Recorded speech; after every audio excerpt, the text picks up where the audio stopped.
Hello everyone. आज हम लोग पढ़ेंगे इन्वायरमेंट और इन्वायरमेंट में हमारे आज के टॉपिक है ध्वनि प्रदूषण और मृदा प्रदूषण। इससे पहले देखेंगे अपना फैक्चुअल क्वेश्चन। तो देखिए केरल के कौन से लोक नृत्य होते हैं। तो केरल के लोक नृत्य है ओटम थुलाल, रामानाट्यम, कुडियाट्टम, कृष्णाट्टम और कोल्लम थुलाई। देखिए इनके नाम थोड़े टफ हैं। तो एक ऐसे याद रखिए कि जो टम जिसमें ट और मा लास्ट में होगा वो केरल के हैं। लेकिन और भी जो हमारे साउथ की स्टेट हैं उनका भी सेम नाम हो सकता है, तो आप थोड़ा-सा ध्यान रखिए। तो देखिए केरल के जो इम्पोर्टेंट है इनमें से कुडियाट्टम और कृष्णाट्टम इम्पोर्टेंट है, तो आप इनके नाम ध्यान रखिएगा। अब हम देखेंगे अपना टॉपिक। लास्ट टाइम जब हम एनवायरनमेंट पढ़ रहे थे फ्रेंड्स, तो बीच में से हमारा वीडियो क्रॉप हो गया था, तो लास्ट की कुछ लाइन्स रह गई थी, तो वो पढ़ लेते हैं पहले। तो देखिए भूमिगत जल प्रदूषण के कारण जल में नाइट्रेट की मात्रा बढ़ने से शिशुओं पर प्रतिकूल असर पड़ता है। देखिए क्या होता है ना, जब मतलब जैसे कि कृषि होती है तो उसमें उर्वरक डालते हैं बहुत ज़्यादा, तो क्या होता है कि वो भूमिगत जल में पहुँच जाते हैं। तो उसमें क्या है, जल में क्या होता है, नाइट्रेट की मात्रा बढ़ जाती है। इसका जो छोटे बच्चे होते हैं उन पे प्रतिकूल असर पड़ता है। नाइट्रेट हीमोग्लोबिन से प्रतिक्रिया कर ऑक्सीजन सचरण को कम कर देता है। तो देखिए क्या होता है ना, जो नाइट्रेट होता है वो ग्लोबिन से रिएक्शन करता है और ऑक्सीजन सचरण को कम कर देता है। इस अवस्था को ब्लू बेबी सिंड्रोम कहते हैं। जो बच्चे होते हैं वो थोड़े से ब्लू कलर के उसके बाद हो जाते हैं, तो इसलिए कहते हैं ब्लू बेबी सिंड्रोम। ठीक है, क्योंकि ग्लोबिन से प्रतिक्रिया करता है इसलिए। जल में फ्लोराइड मिल जाने के कारण स्केलेटल फ्लोरोसिस नामक बीमारी होती है।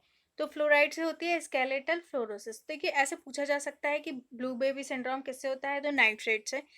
ये बस इतना रह गया था लास्ट वीडियो में। अब हम पढ़ेंगे ध्वनि प्रदूषण। देखिए ऐसी कोई भी ध्वनि जो सुनने वालों की रुचिकर ना हो, जिसकी तीव्रता अधिक हो, ध्वनि प्रदूषण को जन्म देती है।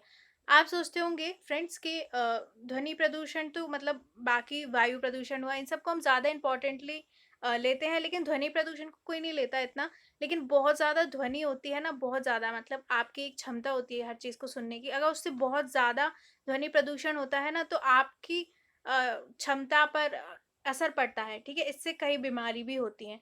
तो अगर कहीं पे बहुत ज़्यादा साउंड होगा, तो उससे होता है ध्वनि प्रदूषण, ठीक है? जैसे लाउड स्पीकर, हॉर्न, आप देख सकते हैं जैसे हाईवे होगा वहाँ पे या फिर कोई बिज़ी रोड होगी तो कितने हॉर्न होते हैं, लाउड स्पीकर होते हैं, तो वहाँ पे ध्वनि प्रदूषण ज़्यादा होता है। तो ऐसी ध्वनि जो सुनने में रुचिकर ना हो, जिसकी तीव्रता अधिक हो, बहुत ज़्यादा हो, उसको कहते हैं ध्वनि प्रदूषण। ध्वनि की उच्चता का स्तर डेसिबल में मापा जाता है। तो ध्वनि की उच्चता को कैसे नापते हैं? डेसिबल में मापा जा सकता है। कई पूछ सकते हैं कि जैसे स्टेट पीसी वगैरह के एग्ज़ाम में कि ध्वनि को की उच्चता को किससे नापते हैं? तो डेसिबल से।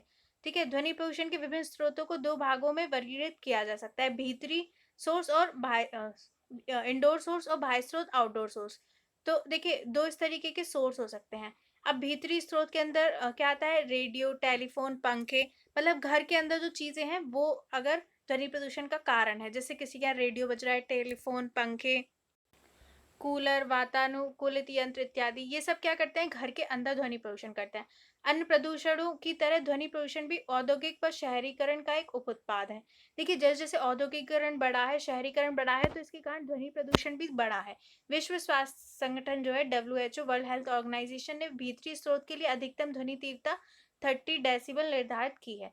तो देखिए जो डब्ल्यूएचओ है वो बोलता है कि घर के भीतर अधिकतम 30 डेसिबल से ज़्यादा नहीं होना चाहिए ध्वनि।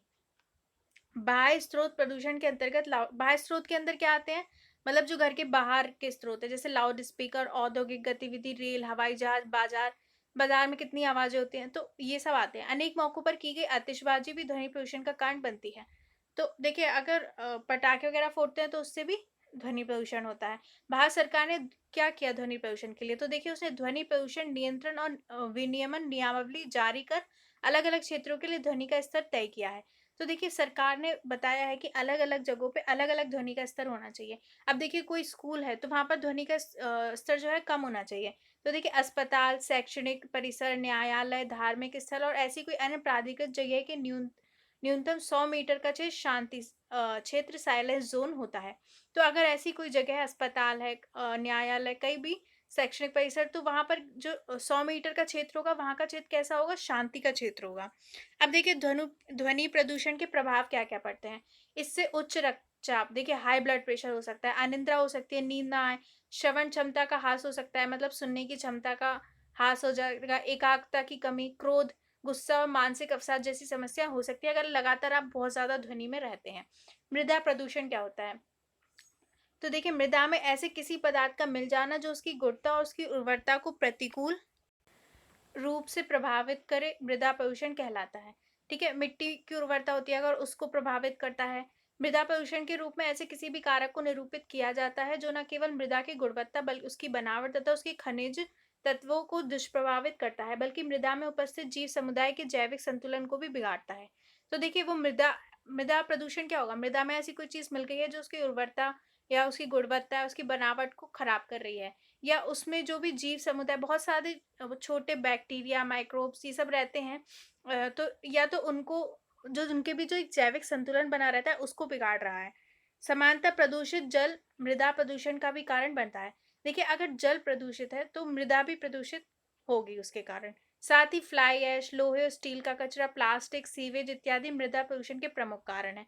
तो देखिए, फ्लाई ऐश हो गया, ठीक है? लोहे और स्टील का कचरा, प्लास्टिक पता है हर जगह पड़ी रहती है, सीवेज, ये भी मृदा प्रदूषण के मेन कारण है। कृषि कार्यों में प्रयुक्त होने वाले उर्वरक व कीटनाशक, ठीक है, अम्ल वर्षा के कारण भी मृदा प्रदूषित होती है। तो देखिए, कृषि में जो उर्वरक यूज होते हैं, कीटनाशक होते हैं, वो मृदा में मिल जाते हैं। अम्ल वर्षा भी मृदा को प्रदूषित करती है। प्लास्टिक मृदा प्रदूषण का एक महत्वपूर्ण अवयव है। कम घनत्व वाली पॉलीथीन से निर्मित प्लास्टिक की थैलियां पर्यावरणीय दृष्टि से अत्यंत हानिकारक होती है। तो देखिए, प्लास्टिक जो है, आपने देखा ही होगा कितनी हर जगह रोड साइड में कितना गंदा पड़ा रहता है ना? रेलवे साइड में तो प्लास्टिक भी एक बहुत बड़ा कारण है। और देखिए, अगर कम घनत्व वाली पॉलीथीन होगी ना, ठीक है, वो पॉलीथीन जिसका घनत्व कम होगा, ठीक है, वो पर्यावरणीय दृष्टि से अत्यंत हानिकारक होती है। प्लास्टिक एक अजैव निम्नीकृत पदार्थ है, यानी कि इसको जो सूक्ष्म जीव होते हैं वो इसको निम्नीकृत नहीं कर पाते हैं, ठीक है, डिकम्पोज इसको नहीं कर पाते हैं। इसके जलाने से carbon monoxide, carbon dioxide, phosgene, dioxin आदि जहरीली गैसें निकलती हैं। और प्लास्टिक जलाने से भी बहुत नुकसान होता है। अगर कूड़ा बहुत ज़्यादा जला दिया जाए, जिस तो उससे क्या कौन सी गैसें निकलेंगी? Carbon dioxide, carbon monoxide, phosgene, dioxin, ये सारी। ठीक है, भारत सरकार ने इसके लिए क्या किया है? तो भारत सरकार ने पर्यावरण एवं वन मंत्रालय ने प्लास्टिक कचरा प्रबंधन नियमावली 2016 जारी करते हुए कहा कि अब प्लास्टिक थैले की न्यूनतम मोटाई 50 माइक्रोन होगी। पहले ये न्यूनतम सीमा 40 माइक्रोन थी। तो देखिए, अब इसकी मोटाई बढ़ा दी गई। देखिए, जितनी पतली प्लास्टिक होगी ना, उसका वो सबसे ज़्यादा हानिकारक होती है, उसका हम दोबारा यूज़ वगैरह नहीं कर सकते। प्लास्टिक कचरा प्रबंधन प्रणाली 2080 में कहा गया कि बहुपरतों वाली प्लास्टिक जो चक्रणीय नहीं है, उसका विकल्प अभी तलाशा जाना बाकी है, को विभिन्न चरणों से हटाया जाए। तो देखिए, ऐसी प्लास्टिक जो जिसका मतलब जो दोबारा उसका रिसाइकिल नहीं हो सकता, दोबारा यूज़ नहीं हो सकती है, ठीक है? सिंगल यूज़ प्लास्टिक के बारे में अभी भी करंट में भी कहा गया है कि हमें सिंगल यूज़ प्लास्टिक को हटाना है। तो देखिए, उसको क्या है, यूज़ से हटाना है। साथ ही वस्तु विक्रेताओं द्वारा प्लास्टिक कैरी बैग में सामान बेचने की एवज में स्थानीय निकायों को दिए जाने वाले शुल्क के प्रावधान को समाप्त कर दिया गया। ठीक है? तो देखिए, क्या है ना, मना करते हैं प्लास्टिक हमें पॉलीथीन यूज़ नहीं करनी है, लेकिन फिर भी मार्केट में खूब यूज़ होती हैं। देखिए, मृदा प्रदूषण के कारण मृदा की लवणता और मृदा अपरदन की दर में वृद्धि होती है।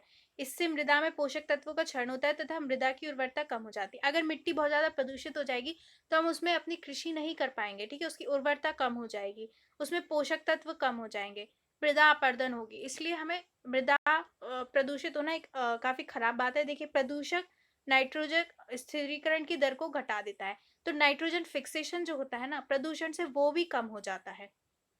देखिए, नाइट्रोजन गैस को क्या है, डायरेक्ट पौधे डायरेक्ट यूज नहीं कर सकते, ठीक है? वो उसको नाइट्रेट में बदलते हैं। मैंने नाइट्रोजन साइकिल पढ़ाया था। तो सूक्ष्म जीव होते हैं, वो उसे नाइट्रेट में बदल देते हैं, तो उसके बाद ही इसको मतलब पौधे यूज कर पाते हैं। तो नाइट्रोजन स्थिरीकरण को की दर को भी ये प्रदूषण घटा देता है। मृदा प्रदूषण का प्रभावी नियंत्रण स्थापित करने के लिए प्लास्टिक थैलियों के उपयोग को रोकना होगा। अब सरकार कहती है कि प्लास्टिक थैली यूज नहीं करनी है, लेकिन होती बहुत है। अगर आप चाहें तो आप ये कर सकते हैं कि अपने साथ एक खुद बैग लेकर जाएँ, उसमें सामान लें, ठीक है? आप लोग भी एक-एक बंदा करेगा ना तो भी काफ़ी फ़र्क पड़ सकता है। औद्योगिक कचरे को खुले में फेंकने से पहले उपचारित कर लेना चाहिए। जो औद्योगिक कचरा है उसको खुले में ऐसे ही नहीं फेंकना चाहिए, उसको पहले उपचारित कर लेना चाहिए। साथ ही चिकित्सा संबंधी कचरे को पृथक रूप से उचित ढंग से जलाने वाले उपकरणों के माध्यम से जलाना चाहिए। देखिए, जो चिकित्सा संबंधी कचरा होता है उसमें कई सारे रोगाणु हो सकते हैं, बहुत सारी चीज़ें हो सकती हैं, तो उसको हमें सही से ही जो है उसको जलाना चाहिए, ठीक है? तो ये था मृदा प्रदूषण, ये वाला टॉपिक खत्म हो गया। फ्रेंड्स, अगर आपको मेरे वीडियोस अच्छे लगते हैं तो मेरे चैनल को सब्सक्राइब कर दीजिए और अपने फ्रेंड्स के साथ शेयर कर दीजिए। Thank you.